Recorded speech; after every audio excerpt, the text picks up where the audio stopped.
दोस्तों, एक व्यक्ति ने अपना पितृदेवों का स्थान बनाया हुआ था और जैसे अपने खेत हुआ करते हैं तो उन्होंने अपने खेत में ही पितृदेवों का स्थान बना लिया।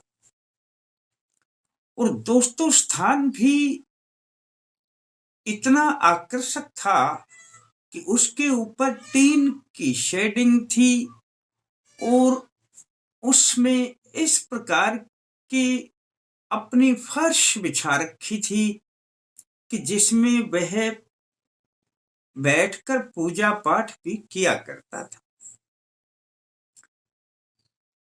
देखने वाले का मन लगता था। अब धूप दीप जला करके रोजाना का नियम था उसका कि वह सुबह और शाम पूजा पाठ करता और कभी कभी वहां पर सत्संग भी किया करता था। परंतु उनके घर में वो सुख संपत्ति नहीं थी। घर में फिर भी कलह बना रहता था। धन की कमी थी और कोई काम नहीं बन पाता था। पर ये पितरों का इतना काम जरूर किया करते थे। एक दिन उनके गुरुजी उनके पास आ गए और उनको देखा कि मेरा शिष्य करता क्या है।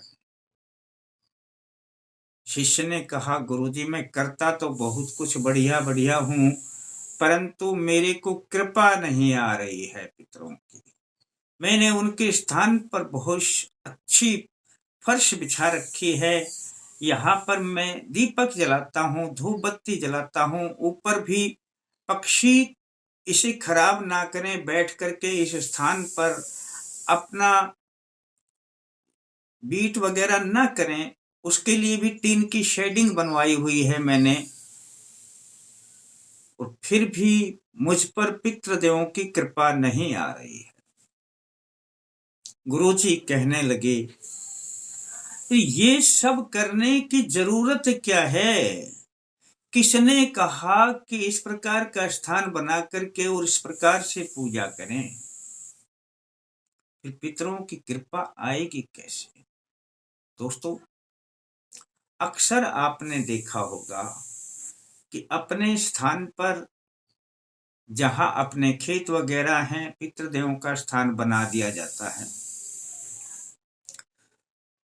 वहां अपना दीपक भी जलाते हैं, साफ सफाई भी करते हैं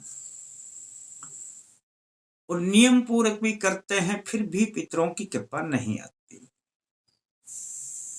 पितरों की कृपा कब आती है? आप वहां पर केवल साफ सफाई करके और अपना कोई भी अनाज डाल दें और वहां पर पानी पीने के 2 पात्र रख दें, उनमें पानी डाल दिया करें। पितृदेव कभी भी आपकी पूजा पाठ से खुश नहीं होते, कितनी ही करें, आपके कर्म से होते हैं। जब उनके स्थान पर आप कोई भी अनाज डालेंगे, डालना शुरू करेंगे और पानी के पात्र भरकर रख देंगे, तो समझ लेना दोस्तों, पितरों की कृपा आनी प्रारंभ हो जाएगी। अब आप कहेंगे कि जी हमारे पास तो ऐसा कोई स्थान नहीं है। हाँ, मैं स्थान के पक्ष में भी नहीं। बहुत से व्यक्ति तो अपने घर में भी स्थान बना लेते हैं। पितृदेवों को स्थान की आवश्यकता नहीं है दोस्तों। मैं जो प्रयोग बताने जा रहा हूं कि पक्षियों को यह अनाज डालें, पितृदेवों की झटपट कृपा आने लगेगी, इंतजार ही नहीं करना पड़ेगा। और पितृदेव इसी से सबसे ज्यादा बेहद प्रसन्न होते हैं। और करना क्या है आपको दोस्तों? आपको स्थान की परवाह नहीं, किसी के बना हुआ है तो अवश्य डाल देना वहां पर, जो मैं प्रयोग बताऊंगा। पर किसी का बना हुआ नहीं है तो कोई चिंता की बात नहीं, जो मैं बताऊंगा कर लेना। आपने करना क्या है दोस्तों? 1.25 किलो बाजरा ले आना। बाजरा आप जानते हो एक प्रकार का अनाज होता है, गोल गोल भूरे रंग का। आप तो लाएंगे तो मिल जाएगा बाजरा, सब जानते हैं। छोटा सा होता है दाना, गोल गोल। अब मैं इसलिए क्यों बता रहा हूं कि बाजरे को ये जो छोटे पक्षी हैं ये बड़े आनंद से खाते हैं, और थोड़े से बड़े भी खा लेते हैं।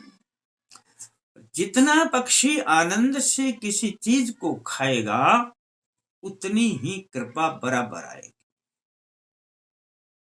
ये प्रयोग आप रविवार से शुरू कर देना दोस्तों। 1.25 किलो बाजरा ले आना और रविवार को दक्षिण दिशा में एक अपना दीपक जला देना शुद्ध देसी घी का, और उसके सामने यह है किसी पात्र में बाजरा रख देना, बस दोस्तों।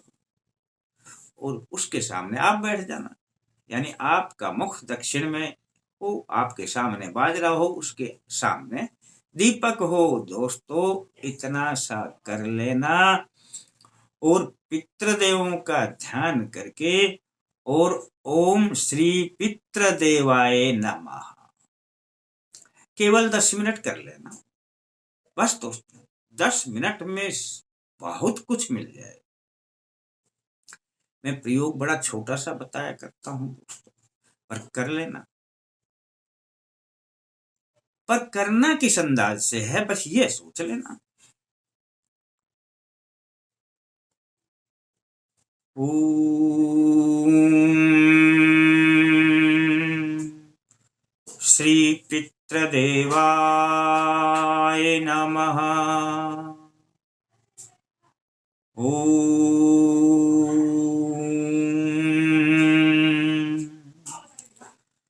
श्री पितृदेवाय नमः। इस अंदाज में कर लेना दोस्तों। ओम को थोड़ा लंबा खींच ले।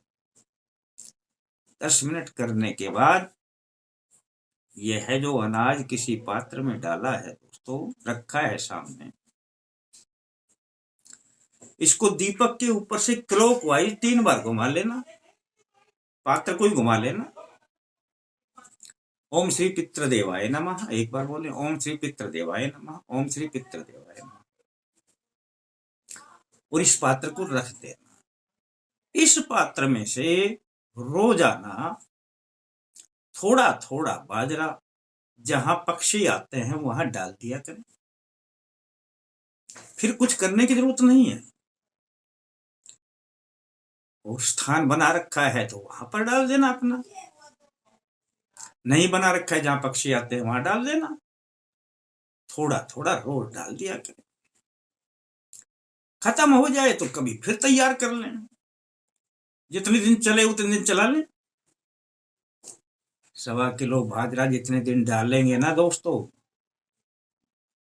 उसी में झटपट कृपा आ जाएगी, क्योंकि उन्हें पक्षी प्रसन्न होकर के खाएंगे और पितृदेव भी आपके बड़े प्रसन्न होंगे। जब आप यह उनके नाम से अनाज डालेंगे तो बेहद प्रसन्न होंगे और झटपट आपके ऊपर कृपा बरसाने लगेंगे।